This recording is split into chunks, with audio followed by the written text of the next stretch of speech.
Hello, friends and subscribers. Welcome back to another edition of Readings in Impact Investing, hosted by myself, Daniel Rosehill. This is a podcast which aims to take dense textual material in the world of impact investing, development finance, and ESG and replicate it in audio format so that you can listen to it wherever you feel like listening to a podcast, essentially. So today I wanted to read a blog from the website of UNFCCC.int. UNFCCC is the United Nations, well that part's easy, the United Nations Framework Convention on Climate Change.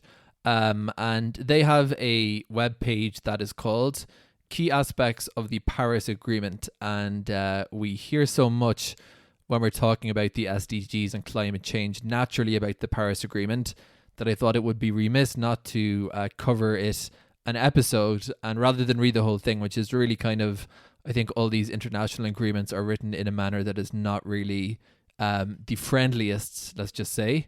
What I would do instead was look for a summary, and I found that the UN itself has prepared a summary, so that seemed like a logical document to read. So this is from their website, Key Aspects of the Paris Agreement. Without further ado, let's get reading. At COP21 in Paris on the 12th of December 2015, parties to the UNFCCC reached a landmark agreement to combat climate change and to accelerate and intensify the actions and investments needed for a sustainable low-carbon future. The Paris Agreement builds upon the Convention, and for the first time, and the Convention is the United Nations Framework Convention on Climate Change, that's what they're referring in, that's the UNFCCC. That came into effect in 21st of March 1994. The Paris Agreement builds upon the Convention and for the first time brings all nations into a common cause to undertake ambitious efforts to combat climate change and adapt to its effects with enhanced support to assist developing countries to do so. As such, it charts a new course in the global climate effort. The Paris Agreement's central aim is to strengthen the global response to the threat of climate change by keeping a global temperature rise this century well below 2 degrees Celsius, above pre-industrial levels, and to pursue efforts to limit the temperature increase even further to 1.5 degrees Celsius. So 1.5 is the stretch goal and 2 is the we have to achieve, basically. That's my summary of it. Additionally, the agreement aims to increase the ability of countries to deal with the impacts of climate change and making finance flows consistent with low GHG emissions and climate-resilient pathways. To reach these ambitious goals, appropriate mobilization and provision of financial resources, a new technology framework and enhanced capacity building is to be put in place, thus supporting action by developing countries and the most vulnerable countries in line with their own national objectives. The agreement also provides for an enhanced transparency framework for action and support. The Paris Agreement requires all parties to put forward their best efforts through nationally determined contributions, which are NDCs, and to strengthen these efforts in the years ahead. This includes requirements that all parties report regularly on their emissions and on their implementation efforts. There will also be a global stocktake every 5 years to assess the collective progress towards achieving the purpose of the agreement and to inform further individual actions by parties. The Paris Agreement opened for signature on the 22nd of April 2016, Earth Day, at UN headquarters in New York.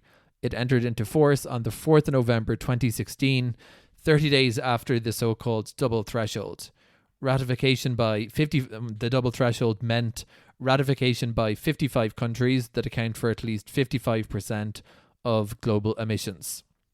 Since then, more countries have ratified and continue to ratify the agreement, reaching a total of 125 parties in early 2017. The current number of ratifications can be found here, and that's going to link off to a webpage of some sort. Currently, 195 out of 198 parties to the convention are also parties to the Paris Agreement.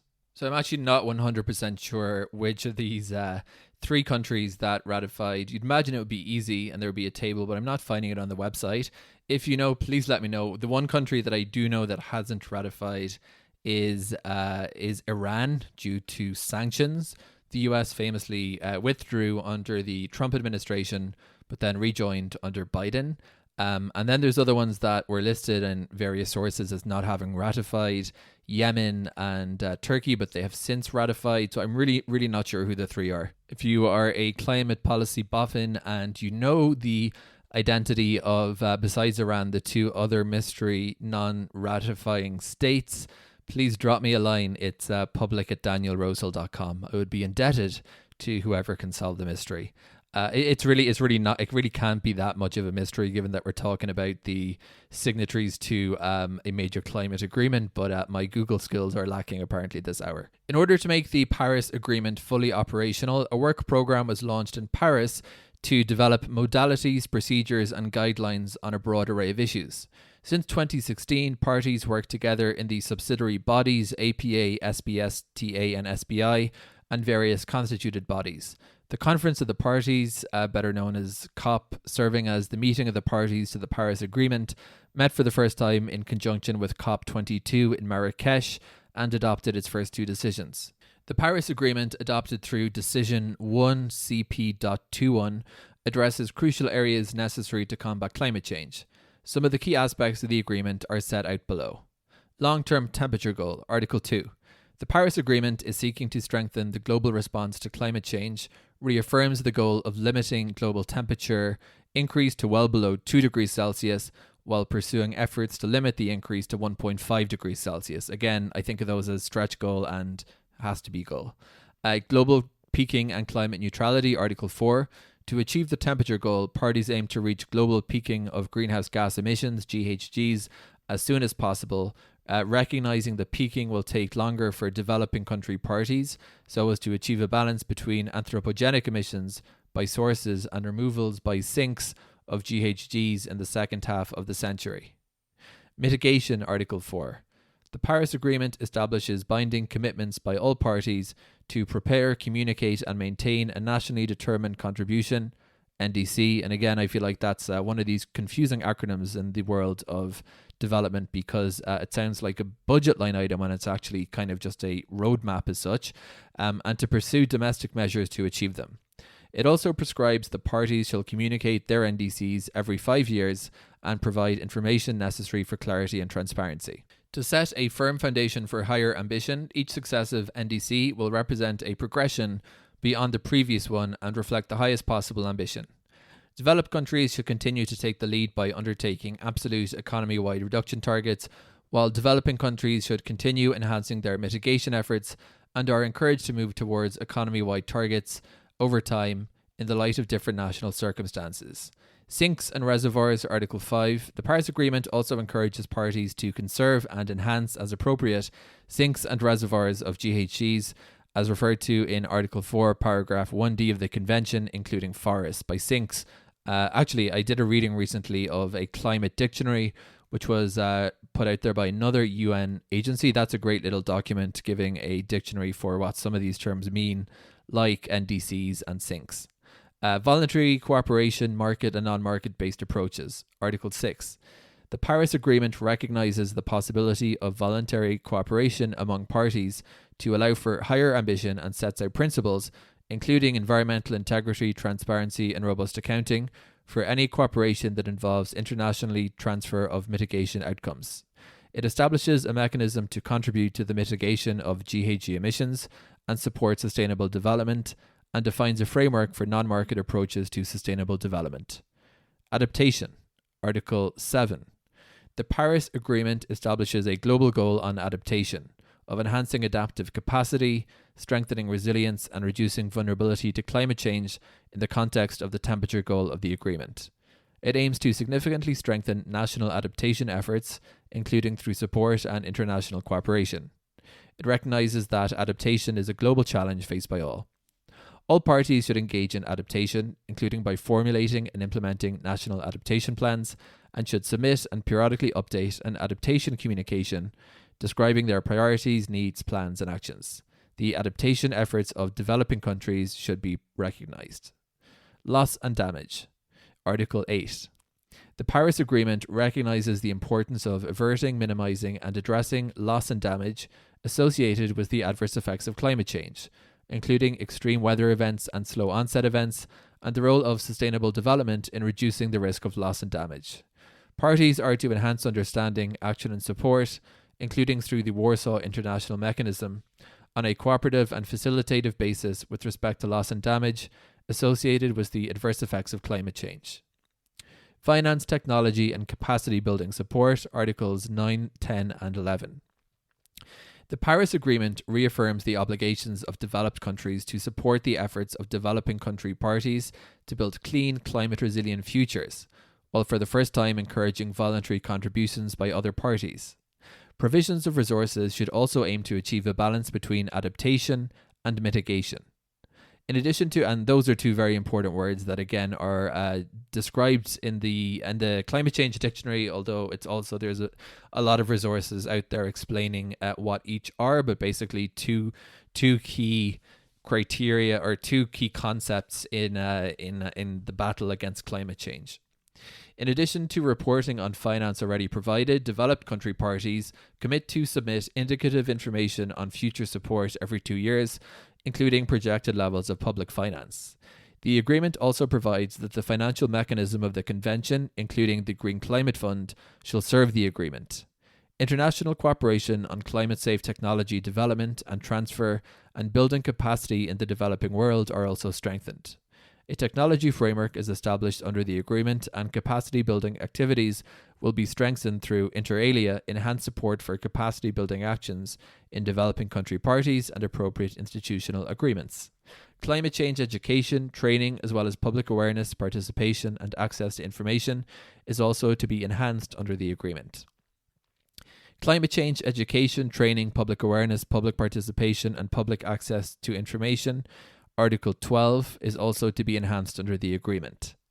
Article 13, transparency, and Article 15, which is implementation and compliance. The Paris Agreement relies on a robust transparency and accounting system to provide clarity on action and support by parties, with flexibility for their differing capabilities of parties. In addition to reporting information on mitigation, adaptation and support, the agreement requires that the information submitted by each party undergoes international technical expert review. The agreement also includes a mechanism that will facilitate implementation and promote compliance in a non-adversarial and non-punitive manner, and will report annually to the CMA. Global stocktake, Article 14. A global stock place to take place in 2023 and every 5 years thereafter, this was written before 2023, I can only assume, will assess collective progress towards achieving the purpose of the agreement in a comprehensive and facilitative manner. It will be based on the best available science and its long-term global goal. Its outcomes will inform parties in updating and enhancing their actions and support and enhancing international cooperation on climate action. Decision 1, CP.21, also sets out a number of measures to enhance action prior to 2020, including strengthening the technical examination process, enhancement of provision of urgent finance, technology and support, and measures to strengthen high-level engagement. Again, this was written presumably shortly after the conclusion of the agreement, so it's a little bit outdated, but it's still the summary remains important. The decision also welcomes the efforts of all non-party stakeholders to address and respond to climate change, including those of civil society, the private sector, financial institutions, cities, and other subnational authorities. These stakeholders are invited to scale up their efforts and showcase them via the Non-State Actor Zone for Climate Change platform.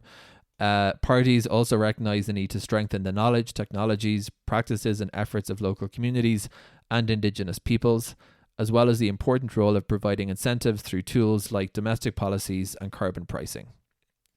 This is actually a maintained web resource, Global Climate Action, climateaction.unfccc.int, and they have a pretty cool map up there with companies, investors, organizations, regions, cities, and countries that are involved. For example, I can look at the actors in the country I live in and see that there are 30 non-state actors, and read a little bit about them and read about their themes, etc.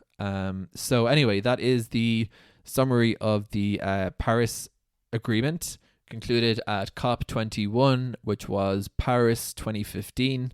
And I hope that was useful. And if you want to get the text, what they call the authentic texts, they are available in, let me just see, English. This is a full text of the Paris Agreement, Arabic, Chinese, English, French, Russian, and Spanish. And they have Word versions and PDF versions.